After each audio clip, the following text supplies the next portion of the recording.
In the small village of Mapanga, everyone knew about the baobab tree at the edge of the forest.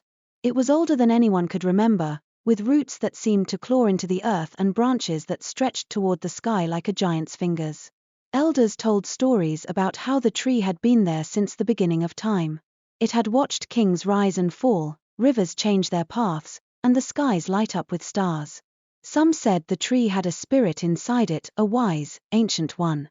But the elders always ended with a warning: the talking baobab only speaks to those brave enough to ask, but its wisdom is never free. Nuru was just 10 years old, but she was braver than most grown-ups in her village. She had a question no one could answer, not even her grandmother, who knew all the stories of their people. "Why did my mother leave us?" she asked. Her grandmother sighed, stroking Nuru's hair. "Some questions are better left unanswered, child." But Nuru couldn't let it go. Every night, she dreamed of her mother, her face hidden in shadows, her voice calling out for help. Nuru decided she needed to know the truth. One morning, before the sun had fully risen, Nuru sneaked out of her hut. She carried only a small pouch of millet cakes and a clay jar of water. The forest was alive with sounds: chirping birds, rustling leaves, and the distant howl of a hyena. When she reached the baobab, it was even bigger than she remembered.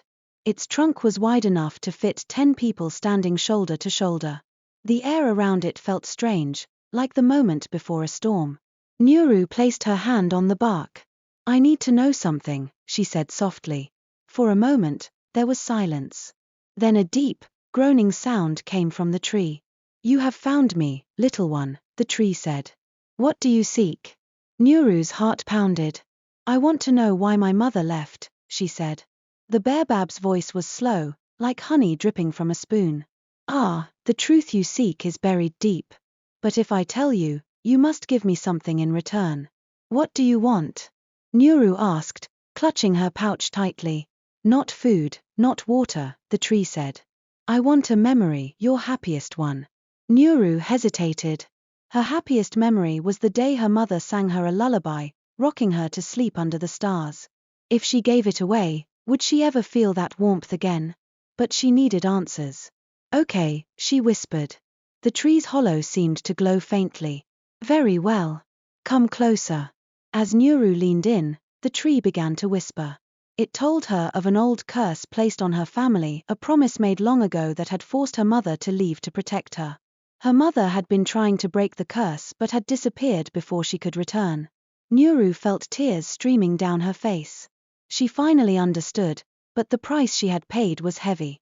When she tried to recall her mother's lullaby, it was gone like a cloud blown away by the wind. Days later, Nuru returned to the baobab. She had more questions, but this time, she brought friends. They wanted to know their own secrets: why a brother had vanished, why their crops failed, why the river dried up. The tree answered each question, but the price grew steeper. One boy gave up his ability to dream. A girl gave away her laughter. The tree grew stronger, its hollow glowing brighter with each secret shared. But one day, the villagers realized something terrifying. The baobab was not just taking memories, it was taking pieces of their souls. Nuru, now older and wiser, decided to confront the tree.